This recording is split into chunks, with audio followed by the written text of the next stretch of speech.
Hi ನಮಸ್ತೆ, welcome back to my YouTube channel. ಎಲ್ಲರೂ ಹೇಗಿದ್ದೀರಾ? ಎಲ್ಲರೂ ಚೆನ್ನಾಗಿದ್ದೀರಾ? ಎಲ್ರಿಗೂ ಶ್ರೀರಾಮನವಮಿ ಹಬ್ಬದ ಆರ್ಥಿಕ ಶುಭಾಶಯಗಳು.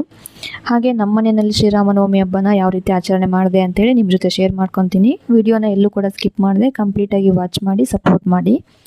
ಇವತ್ತು ಬೆಳಗ್ಗೆನೇ ಆಲ್ಮೋಸ್ಟ್ ಮನೆ ಕೆಲಸ ಎಲ್ಲ ಮುಗಿಸ್ಕೊಂಡು ಪೂಜೆಗೆ ರೆಡಿ ಮಾಡ್ಕೊತಾ ಇದ್ದೀನಿ. ಫಸ್ಟು ಪೂಜೆ ಮುಗಿಸ್ಕೊಂಡ್ಬಿಟ್ರೆ ನಂತರ ಬೇರೆ ಕೆಲಸಗಳನ್ನೆಲ್ಲ ಮಾಡ್ಕೋಬೋದು ಅಂತೇಳಿ ಪೂಜೆಗೆ ರೆಡಿ ಮಾಡ್ಕೊತಾ ಇದ್ದೀನಿ. ಹೂವು ಎಲ್ಲ ನಾನೇ ತಂದು ಪೌಂಡ್ಸ್ಕೊಂಡಿದ್ದೆ, ಹಾಗೆ ಸ್ವಲ್ಪ ಕಟ್ಟಿದ್ದೆ. ಹೂವು ಎಲ್ಲ ಫೋಟೋಗೆಲ್ಲನೂ ಹೂವು ಹಾಕ್ಕೊತಾ ಇದ್ದೀನಿ. ನೆನ್ನೆನೇ ದೇವ್ರ ಸಾಮಾನೆಲ್ಲ ತೊಳೆದು ದೇವ್ರ ಮನೆಯೆಲ್ಲ ಕ್ಲೀನ್ ಮಾಡಿ ಇಟ್ಟಿದ್ದೆ. ಈಗ ಜಸ್ಟ್ ಬರೀ ಹೂವನ್ನ ಫೋಟೋಗಳಿಗೆ ಹೂವನ್ನ ಇಟ್ಕೊತಾ ಇದ್ದೀನಿ, ಫೋಟೋಗಳಿಗೆ ಹಾಗೆ ವಿಗ್ರಹಗಳಿಗೆ. ಹಾಗೆ ಮನೆಯಲ್ಲಿ ಒಂದು ಚಿಕ್ಕದು ರಾಮನ ವಿಗ್ರಹ ಇತ್ತು, ರಾಮ ಲಕ್ಷ್ಮಣ ಹಾಗೆ ಸೀತೆ ಇರೋವಂತಹ ಒಂದು ವಿಗ್ರಹ. ಅದಕ್ಕೂ ಕೂಡ ಅರ್ಶಿನ ಕುಂಕುಮವನ್ನು ಹಚ್ಕೊಂಡು ರೆಡಿ ಮಾಡಿ ಇಟ್ಟಿದ್ದೀನಿ.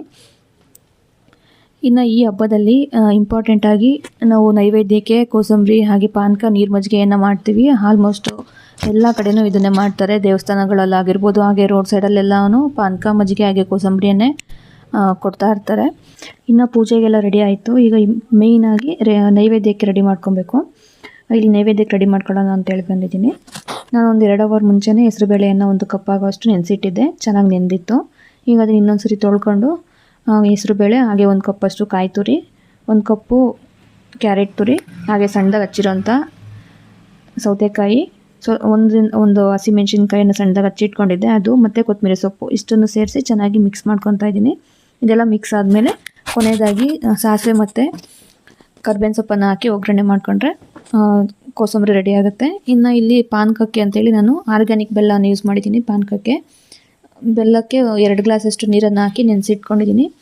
ಅದು ನೆನೆಯೋಷ್ಟರಲ್ಲಿ ಕರ್ಬೂಜ ಹಣ್ಣನ್ನು ಒಂದು ಮಿಕ್ಸಿ ಜಾರ್ಗೆ ಹಾಕ್ಬಿಟ್ಟು ಚೆನ್ನಾಗಿ ರುಬ್ಕೊಬೇಕು, ನುಣ್ಣಗೆ ಪೇಸ್ಟ್ ಮಾಡಿಕೊಂಡು. ಈಗ ಅದೇ ಬೆಲ್ಲದ ನೀರೇನಿತ್ತು ಆ ನೀರಿಗೆ ಸೇರಿಸ್ಕೊತಾ ಇದ್ದೀನಿ. ಹಾಗೆ ಸ್ವಲ್ಪ 1 ಟೇಬಲ್ ಸ್ಪೂನಷ್ಟು ಏಲಕ್ಕಿ ಪುಡಿ ಕುಟ್ಟಿ ಪುಡಿ ಮಾಡಿ ಇಟ್ಕೊಂಡಿದ್ದೆ, ಆ ಏಲಕ್ಕಿ ಪುಡಿಯನ್ನು ಸೇರಿಸಿ ಚೆನ್ನಾಗಿ ಮಿಕ್ಸ್ ಮಾಡಿಕೊಂಡ್ರೆ ಬೆಲ್ಲದ ಪಾನಕ ರೆಡಿ ಆಗುತ್ತೆ. ಮೇಲೆ ಒಂದು ಸ್ವಲ್ಪ ನಾವು ಕರ್ಬೂಜ ಹಣ್ಣನ್ನು ಸಣ್ಣದಾಗಿ ಕಟ್ ಮಾಡಿ ಹಾಕೊಂಡ್ರೆ ಇನ್ನೂ ಚೆನ್ನಾಗಿರುತ್ತೆ. ಇನ್ನು ಮಜ್ಜಿಗೆ ಮಾಡ್ಕೊಳ್ಳೋದಕ್ಕೆ 1/4 ಲೀಟ್ರ್ ಮೊಸರನ್ನ ತಗೊಂಡು ಮಿಕ್ಸಿಗೆ ಹಾಕಿ 1-2 ರೌಂಡು ಆಡಿಸ್ಕೊಂಡಿದ್ದೀನಿ, ಅದು ಮಜ್ಜಿಗೆ ಆಗುತ್ತೆ. ಈಗ ಅದಕ್ಕೆ ಒಂದು ಸ್ವಲ್ಪ ಮೆಣಸಿನ್ಕಾಯಿ, ಒಂದೇ ಒಂದು ಮೆಣಸಿನ್ಕಾಯಿ ಹಾಗೆ ಒಂದು ಸ್ವಲ್ಪ ಶುಂಠಿಯನ್ನು ಹಾಕಿ ರುಬ್ಬಿಬಿಟ್ಟು ಆ ನೀರನ್ನು ಹಾಕ್ಕೊತಾ ಇದ್ದೀನಿ. ಸ್ವಲ್ಪ ಕೊತ್ತಂಬರಿ ಸೊಪ್ಪು, ಇಷ್ಟನ್ನು ಹಾಕೊಂಡ್ರೆ ಮಜ್ಜಿಗೆ ಕೂಡ ರೆಡಿ ಆಗುತ್ತೆ. ಇನ್ನು ನೈವೇದ್ಯಕ್ಕೆಲ್ಲ ರೆಡಿ ಆಯಿತು. ಈಗ ಪೂಜೆ ಒಂದು ಮಾಡ್ಕೊಬೇಕು. ಇನ್ನು ದೇವ್ರ ದೀಪ ಹಚ್ಬಿಟ್ಟು ಪೂಜೆಯನ್ನು ಮಾಡ್ಕೊಳ್ಳೋಣ.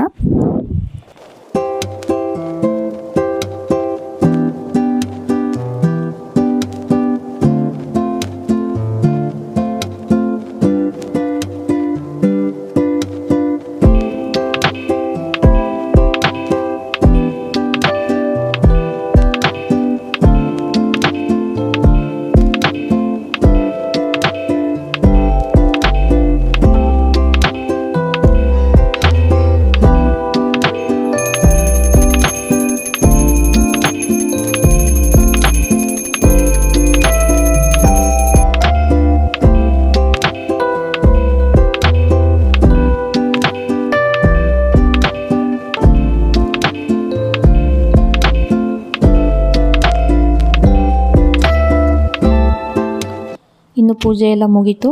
ಸಂಜೆ ಹಂಗೆ ದೇವಸ್ಥಾನಕ್ಕೆ ಕೂಡ ಹೋಗ್ಬಿಟ್ಟು ಬಂದ್ವಿ.